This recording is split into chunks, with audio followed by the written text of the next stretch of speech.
You're listening to the Accidental Exile, stories of cities, strangers, and silence, and the people that we become when we leave too much behind.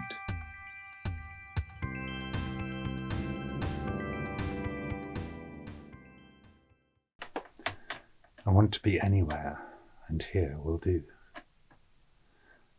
We leave the endless mesh of bristling flyovers and emerge from our SUVs to find ourselves having returned to the communist era.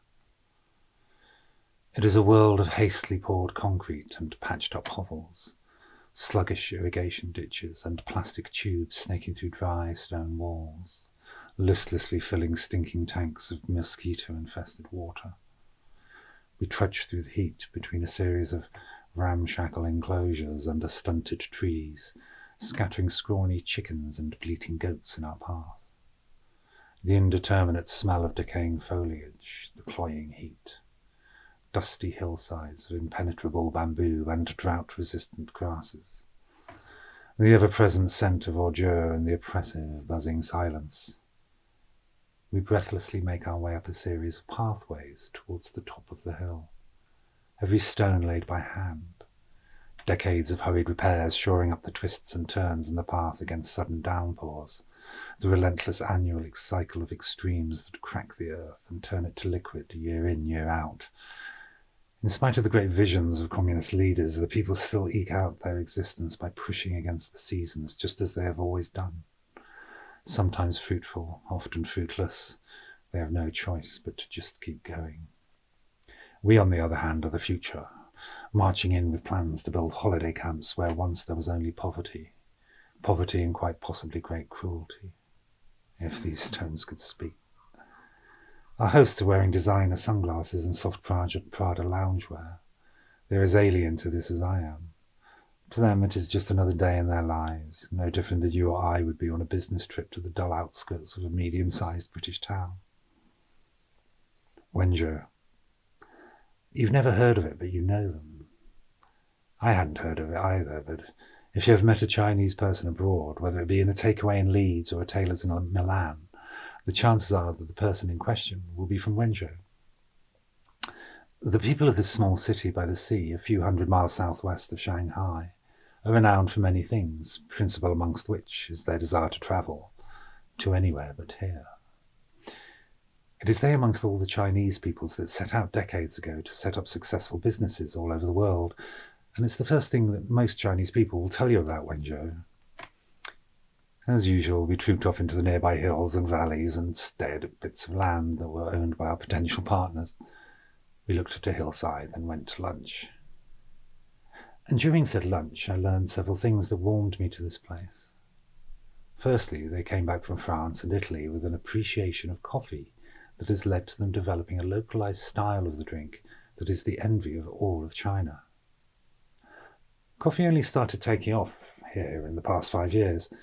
In 2018 or so, you could easily find a Costa or a Starbucks, but the coffee was made with UHT milk.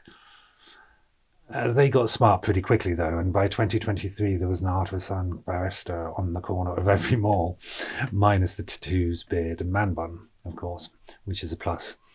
But in Wenzhou they were way ahead, importing Italian coffee machines decades ago, and consequently they have a tradition of coffee making that is quite unique to them. The second thing is tea.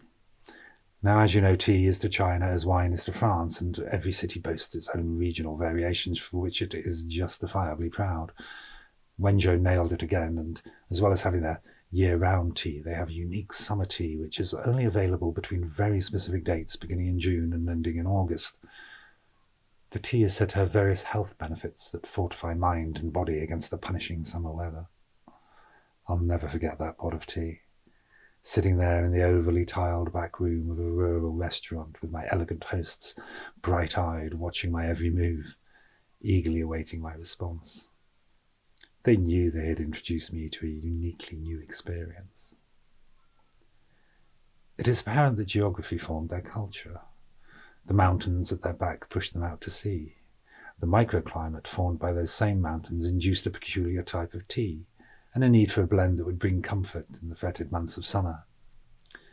My host then invited me to try 2 different types of fish, while telling me that the city is also geographically divided, by its river and coastal areas. Therefore, I would try the freshwater fish favoured by the upstream people than the saltwater fish that was the preference of the coast dwellers. And last of all, after a typical Chinese lunch consisting of everything, they brought out the Chinese pizza, as they like to call it. Except it's not. It's more like a kind of flat calzone. Again, it was born out of necessity.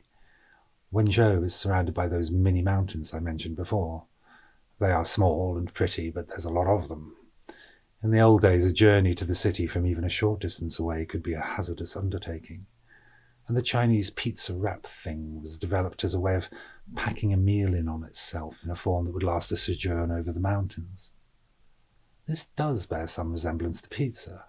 I recall being told a story once that pizza itself evolved as a way of enabling Italian workers to carry their lunch to the building site. Those pretty little mountains around Wenzhou necessitated a culinary sensation to come into being. Either the people of Wenzhou are slaves to their environment, or they are people who respond to the challenges of that environment with flair and imagination. And given their wandering spirit, I suspect it is the latter. The contents were a little spicy, and it made for a lovely end to the meal. I started wondering if I would ever come across them again. It's unlikely in China, where the food is so varied it's hard to remember what hit the spot, let alone read its name on a menu, let alone find it again. In this case, it's a local specialty, and I'm not likely to see Wenzhou again unless a deal is struck. I have done my best, and I hope to return. We take a taxi and plough through the rush hour traffic to reach a nondescript train station, to then make the long journey home. It is clear to me that the people I am with don't want to be here. None of this is new or interesting to them. They spend every spare moment of the day on their phones. The 21st century go-to. Just £8 a month in China, and you have the means to escape from the unbearable present. So we live in a world where, wherever we are, we want to be somewhere else. Because our little pocket computer has conditioned us to be somewhere other than here. I get it. You see one Chinese train station, you've seen them all.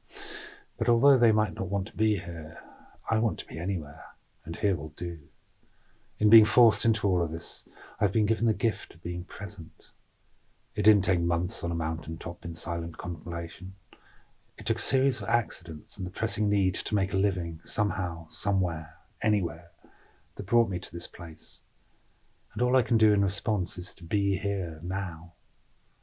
No need to go on a quest to find yourself. No need to go to a retreat. The best plan is to fail to have a plan. You just keep going. You never arrive because you are just here, wherever that is. And wherever you go, you will always find the same thing when you get there. Yourself and a person who will give you a tea. A person with a story to tell. The Accidental Exile is written and read by me, Finley Cowan.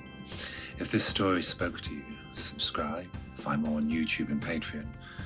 Let's keep the conversation unfinished.